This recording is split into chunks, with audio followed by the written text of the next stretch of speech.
Jen Craft to make her maiden speech. Thank you, Madam Chair. It's the honour of my life to address this House today as the Member of Parliament for Thurrock, my home, and to speak in this important debate on the future of our railways. I'd like to congratulate the Member for South West Devon for her passionate speech, infused with pride for the community she serves and a strong commitment to her new role, particularly to helping the people of Dawlish rebuild after the flooding and to speak up for those who have experienced the care system. I'd also like to congratulate the Member for Dunfermline and Dollar on such a brilliant speech that was infused with peacocks and train puns, which I will not try to outdo. So I will steam ahead, get back on track, and diesel power on with the main body of my speech. I'd like to begin by talking a little bit about my predecessor, Jackie Dole-Price. While our politics are different, she served our community for 14 years and was a vocal campaigner against violence towards women and girls, both in this country and internationally, highlighting the role that rape and sexual violence plays as a weapon of war and the lifelong impact these appalling crimes have on women and girls here in the UK. She was a strong supporter of CERIC, the groundbreaking rape and abuse service based in my constituency, who found her a listening ear and a vocal advocate for their work. I will ensure that I carry on this relationship and that I continue this work. I'd also like to thank the former Member of Parliament for Barking, Margaret Hodge, who gave me my first job in politics and taught a newly graduated, idealistic young woman that politics is more often than not about who gets the potholes filled, the grass verges cut, and people's individual problems solved than the big issues of the day.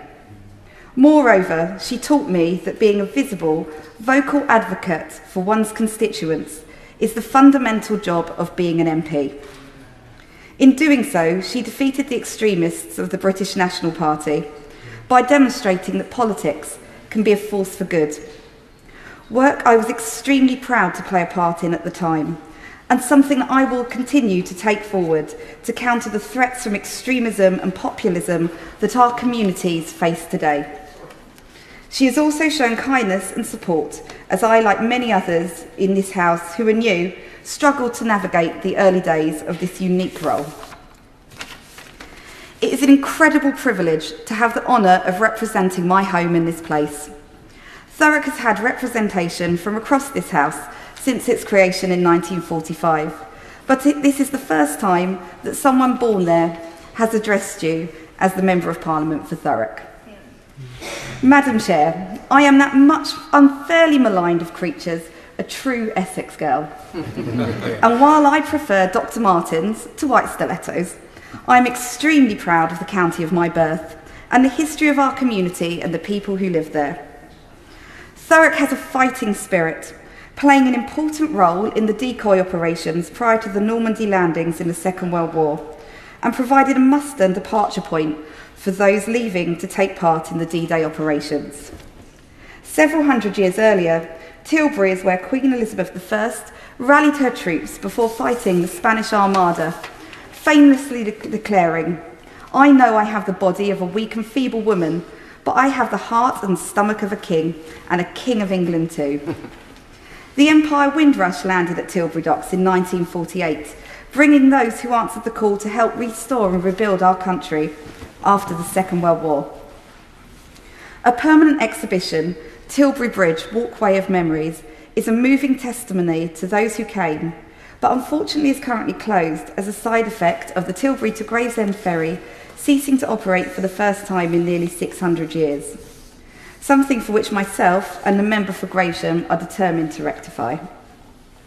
Further down the river, you can find the Purfleet Heritage Centre, which among their extensive collection of local and military memorabilia also hosts an exhibition honouring the contribution of the Gurkha regiments to our armed forces, reflecting the significant Gurkha and Nepalese community who have chosen to make Thurrock their home. The museum's well worth a visit, although I would take anything one of the volunteer guides tells you about the etymology of Purfleet, deriving from an exclamation of, again, Elizabeth I, "My poor fleet," with a pinch of salt. The towns of Tilbury and Purfleet are just two of the many that make up Thurrock. Averley, Ockenden, Stifford Clays, Chefford 100, all have their stories to tell. And one reason why I'm so pleased to be making my maiden speech today as part of the debate on the Passenger Railway Services Public Ownership Bill is one of the uniting factors of all of these towns is the role they play as key commuter locations for jobs in the City of London and the Docklands. Journeys which are primarily made using the rail network. The public ownership of our railways, delivering a better service and better value for taxpayers' money, will make a daily difference to the lives of many of my constituents, and indeed many of my friends and family. And to finish, I would not be here without the support of many people, but in particular, my family, my children, my mum and dad, my husband Ali, a stronger or kinder partner you would struggle to find, my in-laws. It really does take a village. And I'd like to share my own personal story about my motivation for being here. Beyond the love of my community, beyond my desire to serve. Almost 7 years ago, I found out that the baby I was carrying had Down syndrome. A rug-pulling, life-altering moment that I didn't realise, but I wish I had, would be the making of my family and the start of a truly incredible journey. As the actress Sally Phillips says, the SEND Parent Club is the one no one wants to be in, but once you're there, you realise that all the best people are. However, the world doesn't work for families like mine. It doesn't work for children like mine. It doesn't work for people like me and my daughter. When I received her diagnosis, I made her a promise that I would do everything I could to make her life easier. Little did I realise that it would lead me here. So, Madam Chair, I'm here to serve my community, to speak up for the home that I love and the people who live there. And if by living here, I can make a difference to the lives of children and families like mine, I will consider it a job well done for however long my constituents may opt to keep me. Yeah.